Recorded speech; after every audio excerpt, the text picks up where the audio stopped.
तो श्रद्धा हत्याकांड में तस्वीरें अब पुलिस के सामने साफ हो रही है। पॉलीग्राफ टेस्ट में आफ्ताब ने खुद बता दिया है कि आखिरकार उसने श्रद्धा का कत्ल क्यों किया। आफ्ताब श्रद्धा की जिंदगी और जज्बात दोनों से ही बस खेल कर रहा था।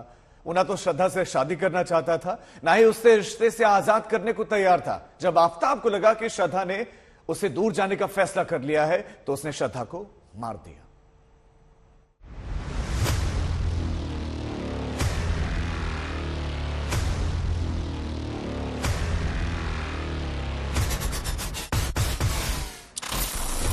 श्रद्धा मर्डर केस में अब तक का सबसे बड़ा खुलासा।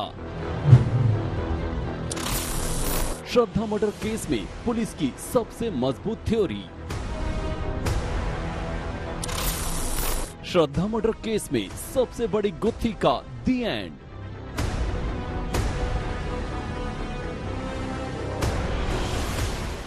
श्रद्धा मर्डर केस में सबसे बड़े राज से पर्दा हटने वाला है। इस सवाल के जवाब के तकरीबन दिल्ली पुलिस पहुंच चुकी है कि आफ्ताब ने श्रद्धा का कत्ल क्यों किया। अब तक इस केस में कई उलझे सवाल थे। मसलन, क्या श्रद्धा आफ्ताब पर शादी के लिए दबाव डाल रही थी? क्या दबाव की वजह से ही आफ्ताब ने श्रद्धा को रास्ते से हटाया, या फिर श्रद्धा ने आफ्ताब को छोड़ने का फैसला कर लिया था और श्रद्धा का अपनी जिंदगी से निकल जाना आफ्ताब को गवारा नहीं हुआ? जी हाँ, इस केस में पेच ही पेच थे। अगर श्रद्धा आफ्ताब पर शादी के लिए दबाव डाल रही थी, तो वही श्रद्धा फिर आफ्ताब को छोड़कर क्यों जाना चाहती थी? और अगर श्रद्धा आफ्ताब को छोड़कर जाना ही चाहती थी, तो फिर आफ्ताब को उसका कत्ल करने की जरूरत क्या थी? अभी तक की कहानी यही थी कि श्रद्धा आफ्ताब से शादी करना चाहती थी, लेकिन आफ्ताब उसे टाल रहा था और श्रद्धा के इसी दबाव की वजह से फिर उसने श्रद्धा का कत्ल कर दिया। मगर दिल्ली पुलिस सूत्रों के मुताबिक श्रद्धा के कत्ल की वजह ये कतई नहीं थी। आफ्ताब ने श्रद्धा को इसलिए बिल्कुल नहीं मारा, बल्कि श्रद्धा के कत्ल की वजह कुछ और थी। तो आखिर श्रद्धा की हत्या आफ्ताब ने क्यों की थी? आफ्ताब से पूछताछ के बाद सबसे चौंकाने वाला खुलासा हुआ है।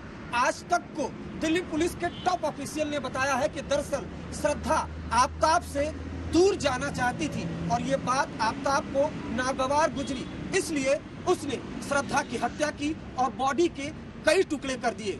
दरअसल 4-5 मई को श्रद्धा और आफ्ताब के बीच काफी झगड़ा हुआ था, जिसके बाद श्रद्धा ने पूरी तरह मन बना लिया था कि वो आफ्ताब से दूर हो जाएगी।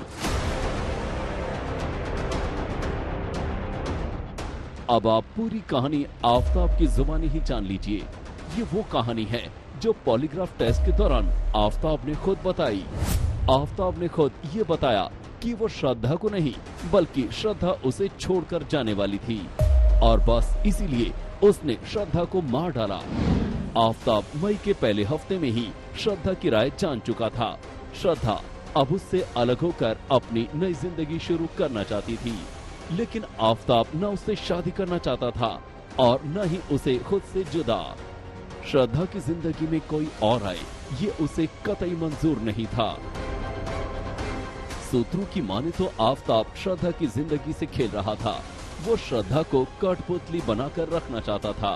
वो श्रद्धा की जिंदगी जहन्नुम बनाकर रखना चाहता था। जब श्रद्धा ने अलग रहने का फैसला किया, तो वो उसे घुमाने के बहाने हिमाचल ले गया।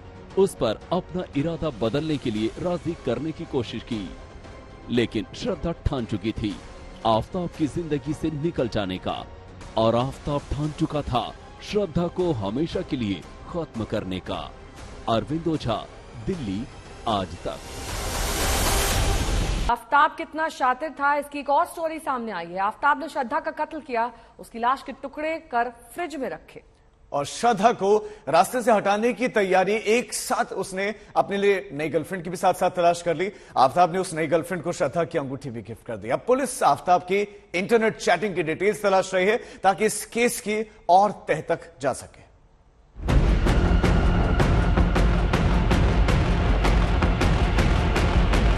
आफ्ताब की कहानी जो भी सुनता है उससे नफरत करने लगता है।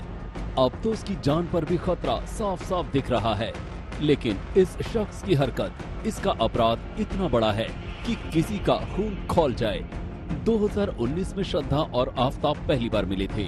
19 के आखिर में दोनों लिव इन में साथ भी रहने लगे, लेकिन वो 2020 का साल था जब आफताब और श्रद्धा के बीच सबसे ज्यादा लड़ाई हुई। ये वो साल था जब कोरोना मुंबई समेत पूरे देश में फैला हुआ था।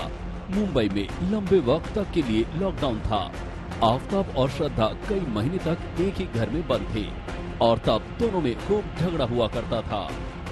लास्ट 2 महीने पहले उसने कांटेक्ट किया था, उसके बाद अगस्त का महीना हो गया, अभी तक उसके साइड से कोई रिप्लाई आया नहीं, मेरे किसी भी टेक्स्ट का रिप्लाई आया नहीं, फोन स्विच ऑफ आ रहा था। श्रद्धा यहाँ कहीं ना कहीं वो कुछ बात छुपा रही थी। वो बात क्या थी जिसकी वजह से वो कंट्रोल्ड दिख रही थी, वो आफताब से डोमिनेटेड दिख रही थी? मुझे लगता है कोई बहुत बड़ा ब्लैकमेलिंग हो सकता है। एक मेल पार्टनर एक फीमेल पार्टनर को कई ग्राउंड्स पे ब्लैकमेल कर सकता है। वो हो सकता है कुछ प्राइवेट मोमेंट्स के बारे में, वो हो सकता है कोई डेथ थ्रेट्स उसको या उसके फैमिली के बारे में। ये कुछ पॉसिबिलिटीज है जो मुझे लगता है कि हो सकते हैं, जिसकी वजह से श्रद्धा मजबूरन बिल्कुल पूरी तरीके से वो बाहर निकलना चाहती थी। इस बारे में उसने कई बार हम लोगों के सामने कहा था। ना जाने वो कैसी मजबूरी थी कि आफताब के हाथों प्रताड़ित और अपमानित होने के बाद भी श्रद्धा ने आफताब से छुटकारा पाने की कोशिश नहीं की। बस एक दफा उसने ये शिकायत पुलिस को दर्ज जरूर कराई, लेकिन फिर इसे वापस भी ले लिया। और उधर आफताब की मक्कारी देखिए कि वो श्रद्धा के साथ साथ दूसरी लड़कियों से रिश्ते बनाने में लगा रहा। दिल्ली पुलिस अब आफताब की इंटरनेट सर्फिंग का रिकॉर्ड खंगाल रही है। इंस्टाग्राम समेत कई सोशल मीडिया प्लेटफॉर्म से आफताब के अकाउंट्स की डिटेल्स मांगी है। गूगल ब्राउजिंग के कुछ संदिग्ध लिंक मिले हैं जिन्हें आफताब ने सर्च किया था। हत्या के बाद की आफताब की इंटरनेट सर्चिंग को भी पुलिस वेरीफाई कर रही है। ज्यादातर सर्च आफताब ने इंटरनेट से डिलीट की हुई थी। इस केस की जांच में दिल्ली पुलिस की नजर आफताब के गूगल सर्च पर भी है और इस दौरान पुलिस को कुछ संदिग्ध गूगल सर्च की जानकारी मिली है, जिसे पुलिस अब रिट्रीव करने की कोशिश कर रही है और ये पता लगाने की कोशिश कर रही है कि किस दिन क्या कुछ गूगल पर मई महीने में आफताब ने सर्च किया था और उसके पीछे की वजह क्या थी। ये साफ दिख रहा है कि श्रद्धा से रिश्ते के प्रति आफताब ईमानदार नहीं था। उसने श्रद्धा की हत्या के बाद उसकी अंगूठी अपनी नई गर्लफ्रेंड को गिफ्ट कर दी। उसने गर्लफ्रेंड को उसी घर में बुलाया जहां फ्रिज में श्रद्धा की लाश के टुकड़े रखे थे। आप समझ सकते हैं कि आफताब के दिमाग में कितना जहर फैल चुका था। अरविंद ओझा के साथ हिमांशु मिश्रा, दिल्ली आज तक।